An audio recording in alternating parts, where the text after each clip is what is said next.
Alright, it's the final balance update of the year for Marvel Snap, and oh boy, some of the stronger decks are getting tuned down. Only number values change in an OTA update, not abilities, so all abilities remain the same. Here we go.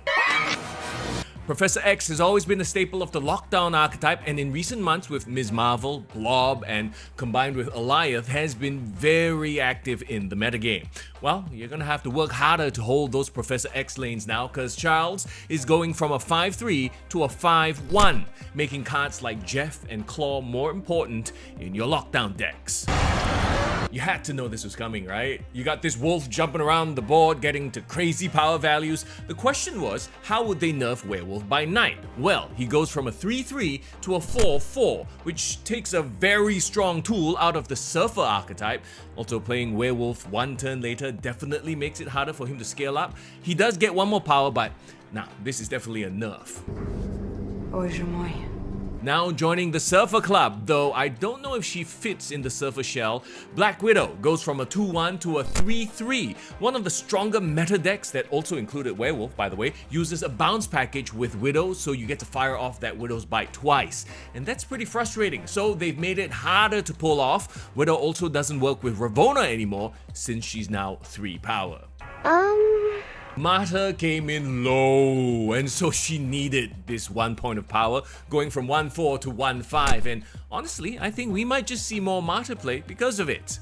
You seem to be in quite a bit of trouble. This one I'm actually really surprised at. Viper goes from a 2-3 to a 3-4, so apparently the reason behind this is to prevent Vipering Havoc over from becoming a problem in the metagame, which, having tested Havoc with Viper and Ravonna, it actually went off like what, once in 20 games? It's not a reliable package. Anyway, I guess they are erring on the side of caution here, but yeah, this legit sucks for us who use Viper more for yeeting hoods and voids.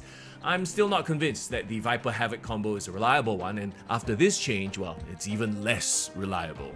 You dare to oppose me? Ronan the Accuser finally gets a buff, going from a 5-3 to a 5-5, a substantial 2 power gain, and together with this next change, thank you, where Maximus goes from a 3-7 to a 2-6, could be an alternative to the Darkhawk Korg Rockslide package, though I don't think it's quite as reliable. Maximus at 2 costs, it's a better cost to power ratio than 3-7, so this is definitely a buff. Also, this is another loss to the Surfer archetype, but hey, Surfer still has Shaw, Dakin, and this next guy, your bungling has displeased the Emperor.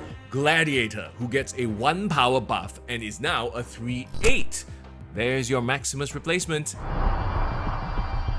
And finally, Punisher gets a 1 power buff, going from a 3-2 to a 3-3. Yeah, I don't think this will suddenly make him super relevant. I mean, Punisher is an early game card for new players to learn how to play the game.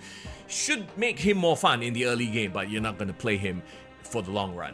I think you're wrong. And there you have it, the final update of the year. Hey, which of these changes do you hate? Which do you love? Tell me in the comments.